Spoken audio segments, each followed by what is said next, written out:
What's up guys, my name is Stoody. I'd like to welcome you all back to another video. And in today's video, I'm going to be doing my AFL 2025 season predictions. So basically, I'm going to go through 18th to 1st on the ladder. And I'm going to predict which team will finish where for the whole entire season. And then I'm going to predict who I think will win the flag, runners up. And then I'm going to predict awards such as the Brownlow Medal, Coleman Medal, that sort of thing. But anyway, let's just get right into it. And remember, this is my opinion, so do not harass me in the comment section down below. And to be honest, I don't really care what your prediction is.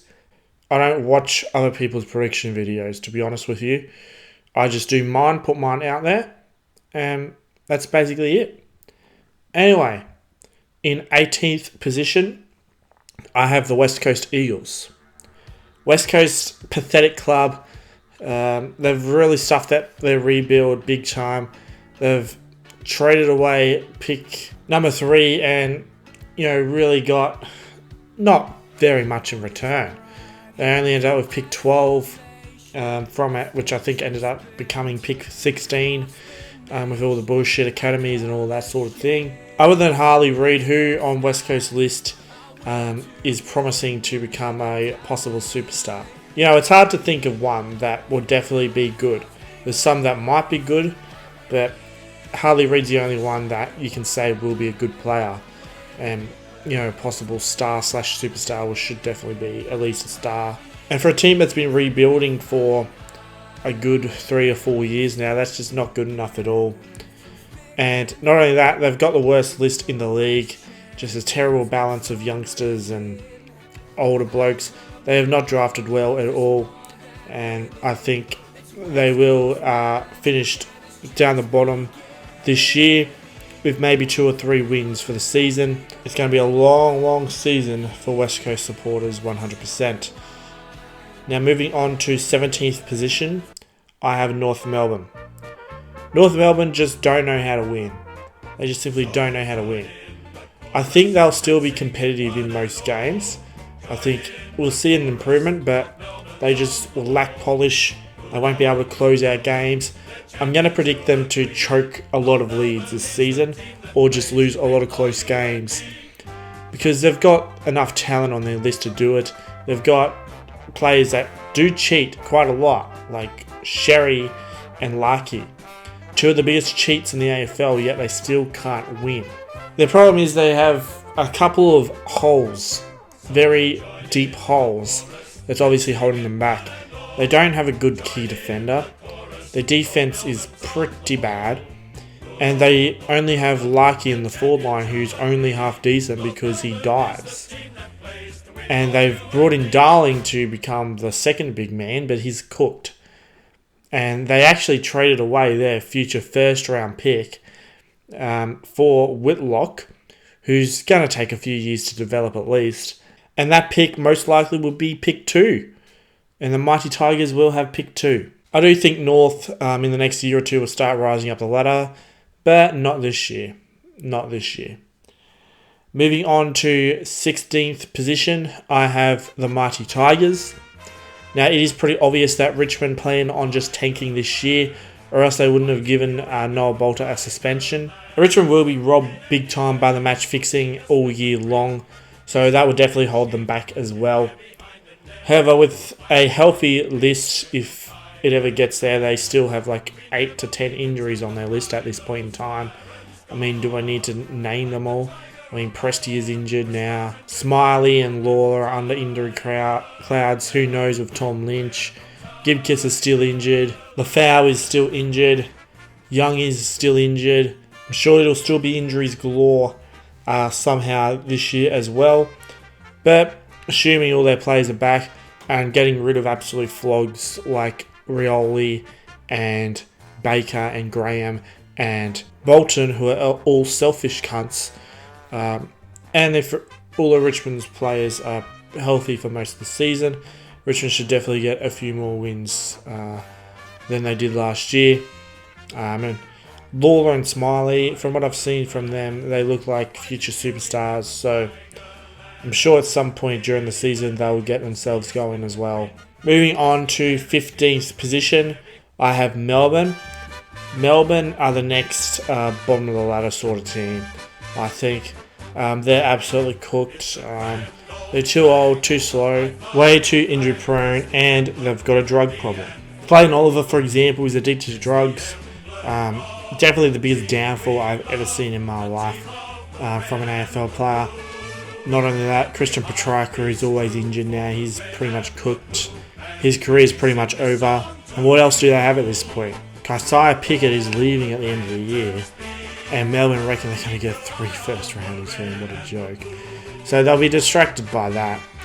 So Melbourne are going to have a terrible season. And it's only downhill from here, really. All their players are aging, getting older. Gawn's going to be regressing. There's also a thing called the Pick 6 curse, which they had this year with Langford. So that means he's going to be a spud pretty much. It's going to be a very painful 5 or so years for the Melbourne Football Club. Moving on to 14th position, I have St Kilda. St Kilda are a team in no man's land. Obviously not bad enough to be in the bottom 4, but not good enough to really contend at all. I mean, St Kilda at their best can probably finish in the lower end of the top 8. Get eliminated in an elimination final. But I just feel like all the teams I have above them are just better than them at the moment. Although it is pretty even. St Kilda no longer have the help of Gillon McLachlan and his match fixing. Andrew Dillon has decided he's not going to protect St Kilda like Gillon McLachlan did. So obviously St Kilda struggled with that last year. And I'm sure we continue to struggle with it. I can't see St Kilda making any real noise this year. I feel like they will never be in contention this year. They won't be the worst side. I'm sure they'll knock off a couple of top 8 teams, but I just don't know how I can put any other team below them, to be honest. Moving on to 13th position, I have Essendon. Now, I feel like this is pretty low for Essendon.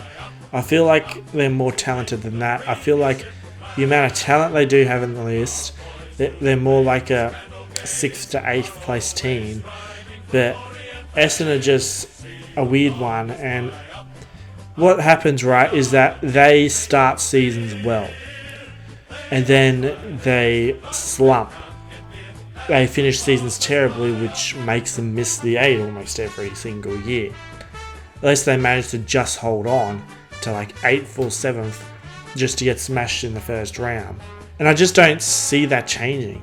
I mean, Essendon just have been like this year after year after year, and just nothing seems to change with them. So until they do change, I'm going to be predicting them to finish around this mark every single year. Essendon don't have any excuses. They have a really good defense, a pretty good midfield. They've got a pretty decent balance of like older players and younger players. Their forward line probably needs some work, but other than that, they are a solid team, but they're just chokers. They're a losing culture. They haven't won a final in 21 years. And until they win that final, I think they're just going to be a losing team. Until they win the final. Once they win the final, I'm sure they'll explode, just like Richmond did. I do not trust Essendon, so I just can't predict them to be any good. Moving on to 12th position, I have the Gold Coast Suns. Gold Coast Suns are always overhyped, overrated, and never make the 8. They have never made the finals in their history, and that will continue next year. They have a lot of talent on their team, don't get me wrong, but Damien Hardwick as their coach, they're not going to do shit. Damien Hardwick is only in it for his ego, for his money. Gold Coast will be hard to beat at home, but they cannot win an away game to save their lives. And I just can't see them being better than the teams I have above them anyway. They're all bark, no bite, the Suns. And I can't see that changing. I mean, it's been like that for 14 years, since they first entered the competition. Danny Rioli is going to be a cancer to the locker room, just like Dimmer is, and bad chemistry equals bad football. But in 11th position, I have Geelong. Geelong, too old, too slow, and they are always protected by the match fixing. Until I actually see Geelong win games legitly, I'm always going to predict them to finish pretty low. Because I do not rate them at all. They've had a couple of retirements lately, and they're weakening. A lot of their good players are starting to regress, and who is going to step up to replace them? I can't think of very many decent young players that they've got on their list that will become stars or superstars. I mean, Dangerfield is way out of his prime. Tom Sniper, way out of his prime.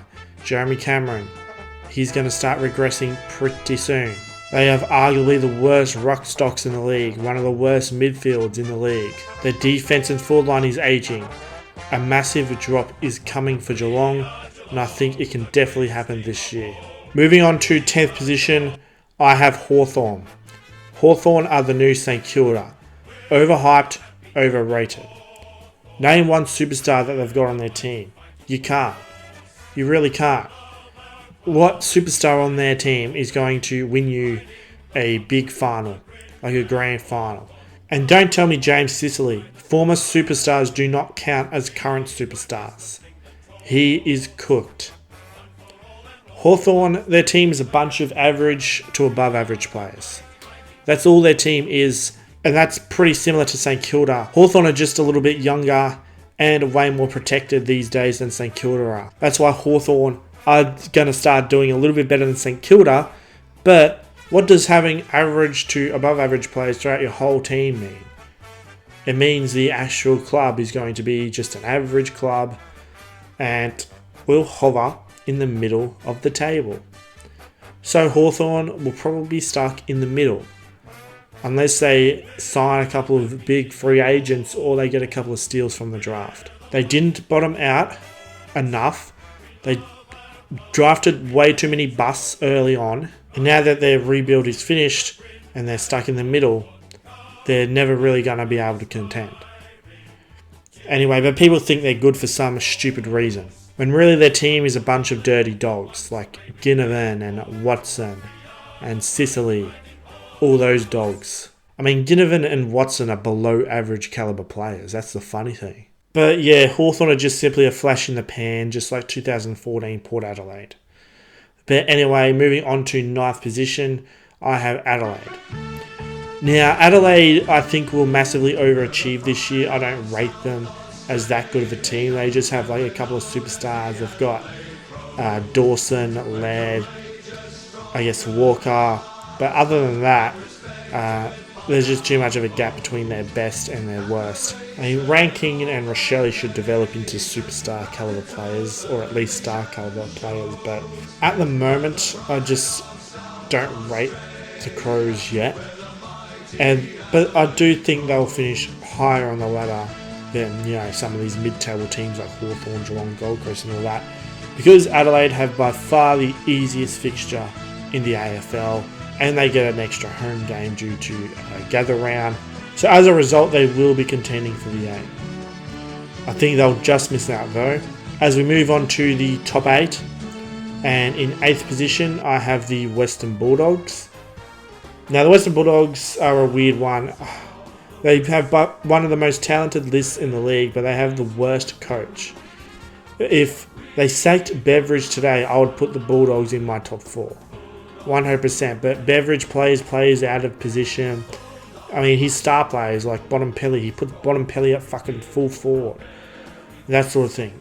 The Bulldogs lost McRae because they kept playing McRae out of position. I know McRae's cooked now, but they could have extended his prime a little bit more. I guess they lost Dunkley because of that reason. Treloar had a really good season last year, but he's very injury prone and aging. I think the Dogs' premiership window is starting to close a bit.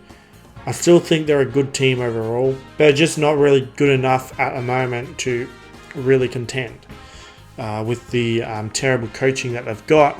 I'm sure Bulldogs will have games where they look absolutely unbelievable, but then they'll have games where they look very, very bad. And they'll probably have a bad start since Bontempelli's injured now, but I think Bulldogs will just get themselves in the top 8. Moving on to 7th position, I've got Sydney. Now, Sydney can definitely win the flag, don't get me wrong. I'm pretty sure I put Sydney reasonably low last year and said the same thing, and then they made the grand final. Still couldn't beat the Mighty Tigers though. But there is a thing called the getting smashed in a grand final curse. If you have a look at like the past 5 to 8 teams that got destroyed in a grand final. They almost miss the finals every year. And if they do make the finals, they're usually just hanging on to a top 8 spot. Last time Geelong got smashed in a grand final was 2022. In 2023, they only just made the 8, finishing 8th, just to lose in the elimination final. I think something similar will happen again this year due to that curse. Although maybe Sydney could be the ones to break the curse and, be a top 2 team again. You never really know, but just the fact that they got smashed in last year's grand final is just giving me no confidence in them. Moving on to 6th position, I have Port Adelaide. Now, Port Adelaide, they're a weird one. They're a pretty good team, but they're just never good enough, are they? Like, they always fall short every single season. And, I've got them outside the top 4 this year, but they could make the top 4.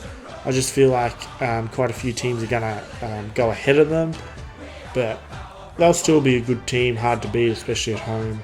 If they had a better coach, I'd probably put them in the top 4. Ken Hinkley's a useless coach. But look, again, just like every year, I expect Port to be good, but just not good enough. Moving on to 5th position, I have Brisbane.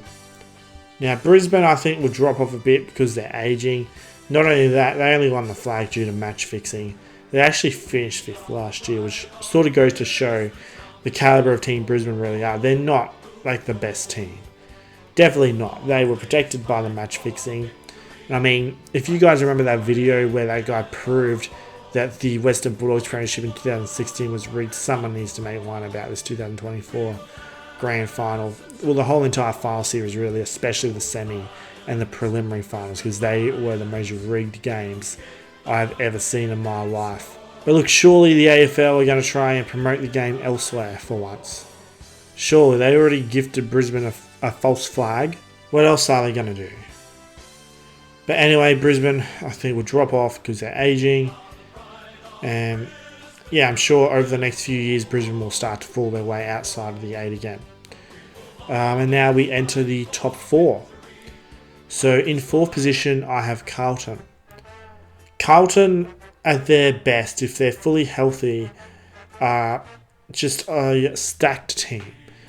A very good defense, a very dangerous forward line with Curnow and Mackay, and a very, very good midfield. A really good ruckman in De Koning. Just overall very good balanced side. But the only weakness I feel is their small forward stocks.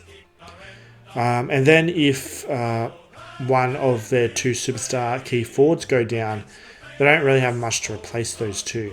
I think Carlton will start the season off poorly. I think they could lose in round 1 to Richmond.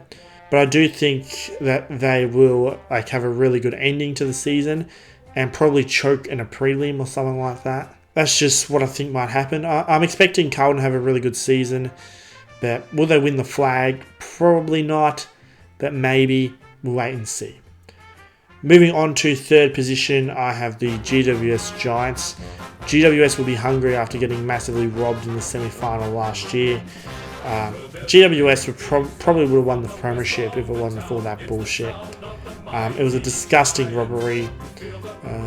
Absolutely pathetic display from Andrew Dillon in the AFL. But the Giants are a really good team. Really good balanced team.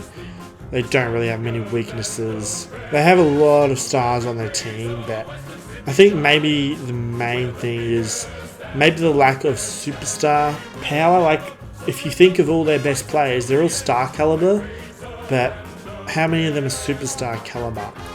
I'm not sure. I feel like you need at least a few of them, like 3 to 5, to win a flag. And when I say superstar player, I'm talking, top 30 to 50 in the game. Well, probably not 50, probably top 30 at most. The aggression of Tom Green last year is pretty concerning for the Giants, but if Green can fight that and get back to his usual self this year, then he's definitely their best player and definitely a superstar caliber player at his best. But I can't think of anyone else. You could argue Toby Green He's probably one of the best small forwards, but the small forward line stocks are incredibly thin, which makes guys like him look a lot better than he probably is. Jesse Hogan won the Coleman, but is he a superstar? I don't know. He's only really done it for 1 year so far. Can he back it up next year?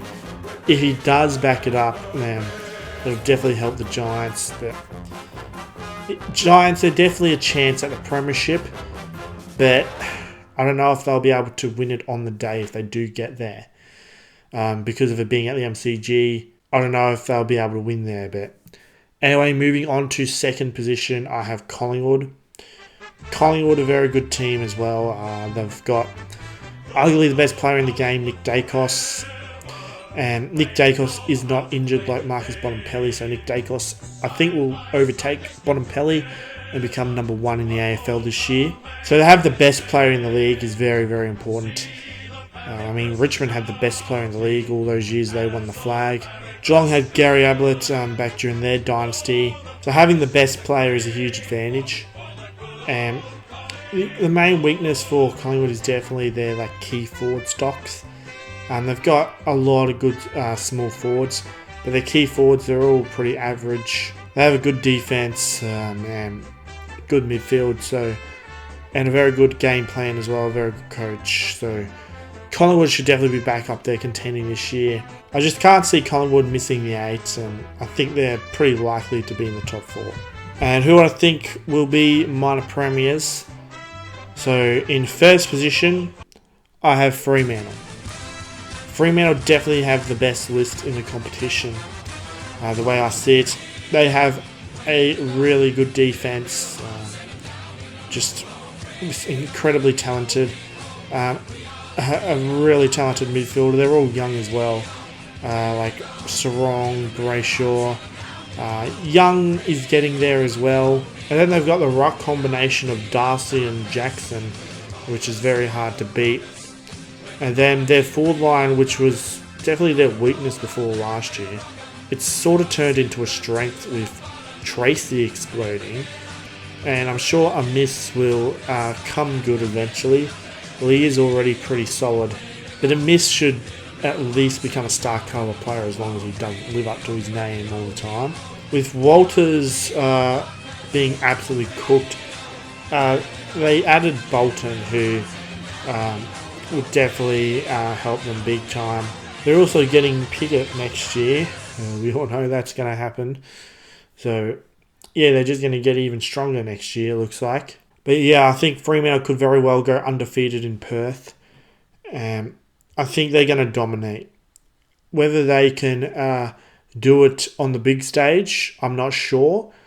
Personally, if they were in a grand final or a prelim, I'd be tipping a team, if they're up against a team like Collingwood, GWS, someone with recent finals experience or plenty of finals experience over the last 6 or 7 years.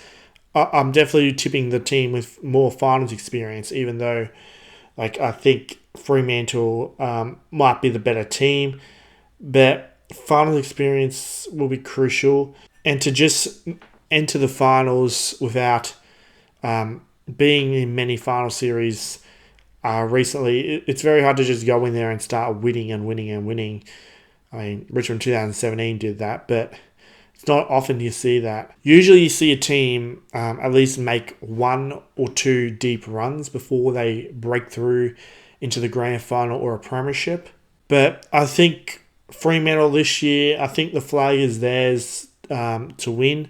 But can they beat, especially if they go up against a big Victorian team, can they beat them on the MCG on grand final day? It'll be a very tough ask. But anyway, so that is my ladder. Now let's predict who I think will win the premiership. I am going to go with Collingwood out of all these top 8 teams. I'm going to tip Collingwood to win the premiership. I just think Carlton will choke somehow. I'm looking at all the top 4. I think Carlton will choke somehow. I think the Giants, I'm not sure. I feel like they're the second most likely to win the flag out of the top 4. because they have some finals experience recently. If the Giants somehow go up against an interstate team in the grand final, I think they win. And I don't know, and I can't really see Fremantle beating Collingwood at the G. Maybe they could beat Carlton at the G in the grand final, but I can't see them beating Collingwood. So I just think Collingwood most likely win the flag. I think the Brownlow medalist will be Nick Dacos. The common medalist, I think, will be Charlie Curnow. The rising star, I think, will be Sam Lawler. And yeah, should I do Gary Ayres medal or Norm Smith medal or whatever? I guess Nick Dacos could win one of them. I mean, could be anyone. Who knows? But yeah, they're my season predictions. Feel free to leave your predictions in the comment section down below. Not that I really care, but feel free to do it if you want to start a debate with other people in the comments. I won't be engaging in very many debates, I don't think, because I don't care enough to. But I do certainly encourage you to leave a like on this video, and be sure to subscribe for more epic content like this. Be sure to subscribe to my premium King Goals of Nick. Link to his channel is in the description. And also be sure to become a channel member. Just click the join button next to my name. Also be sure to subscribe to my other YouTube channels. Be sure to subscribe to my podcast channel, King Snakes of Stoody. Also be sure to subscribe to my second YouTube channel, Stoody Archives. Links to both of those are in the description. Also be sure to join my Discord server, East Coast Australian Sports Community. Link to that is in the description. Also be sure to follow me on my other social media accounts. I have Twitter and also have TikTok. The username for all those is StoodyYT. Links to all those will also be in the description. I hope you had a good day, and I'll see you all in the next video.